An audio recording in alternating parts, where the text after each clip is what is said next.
জীবনে নিজের সঙ্গে তুলনার দৌড়ে থাকলে ক্লান্তি ছাড়া আর কিছুই মিলবে না। একটি মূল্যবান জীবনের ভিডিও। একজন শিক্ষক বলতেন, জীবনে যা কিছুই করো না কেন, নিজের সুখের চাবিকাঠি অন্য কারো হাতে তুলে দিও না।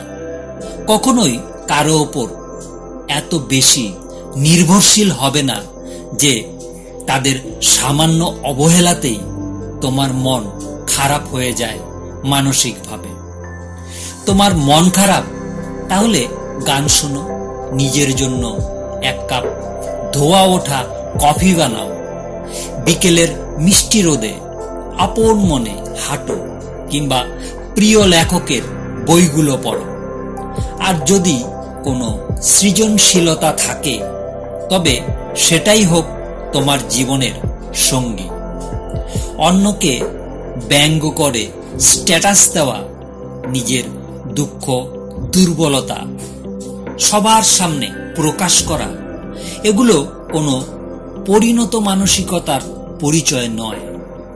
খুব বেশি একা লাগলে বা মন খারাপ হলে ঘর অন্ধকার করে কিছুক্ষণ চুপচাপ বসে থাকো, প্রার্থনা করো, পুরনো স্মৃতি মনে করো, হাসো, কাঁদো, কিন্তু নিজের সাথে এমন একটা সম্পর্ক গড়ে তোলো যেন দুঃখের দিনগুলোতে কাউকে না পেলেও নিজেই নিজের সবচেয়ে কাছের বন্ধু হয়ে উঠতে পারো।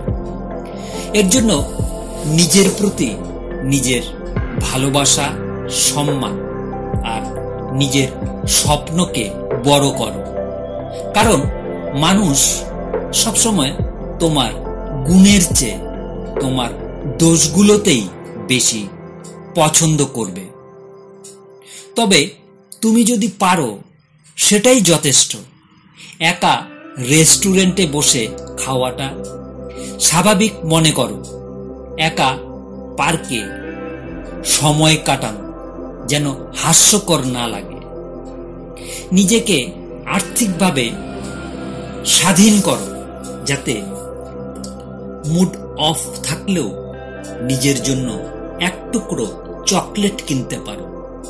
নিজের জন্মদিনে নিজেকে একটা সুন্দর উপহার দিতে পারো।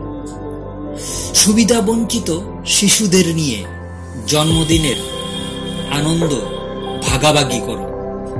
নিজের পছন্দের পোশাক নিজের জন্য নিজেই কিনতে পারো। মাঝে মধ্যে নিজেকে কিছু ফুল উপহার দাও। ঘরের কোনায় একটা ফুল রাখো, সুন্দর গন্ধ মন ভালো করে দেবে। সবার মন জয় করা তোমার দায়িত্ব নয়, কারণ পৃথিবীর কেউই সবার কাছে গ্রহণযোগ্য হতে পারেনি। তাই যেখানে প্রয়োজন সেখানে না বলতে শেখো। যদি কখনো নিজেকে একা মনে হয়, তাহলে আকাশের দিকে তাকাও। আমরা একা নই, সমস্ত পৃথিবীটা আমাদের বন্ধু। আমার বাবা মা আমাকে বোঝে না, বন্ধুরা আমাকে সময় দেয় না, কাছের মানুষ আমাকে অবহেলা করে। এসব ভাবনাকে প্রশ্রয় দিও না, কারণ এগুলো আসলে তোমার নিজের তৈরি করা মানসিক চাপ। একটা কথা মনে রাখবে, চিন্তা শক্তি পথের হদিশ দেয়, আর ইচ্ছা শক্তি পথে এগিয়ে দেয়। এতে পরিস্থিতি এবং মনস্থিতি দুটোই পরিবর্তন করে দেয়। আজ এই পর্যন্ত। ধন্যবাদ বন্ধুরা।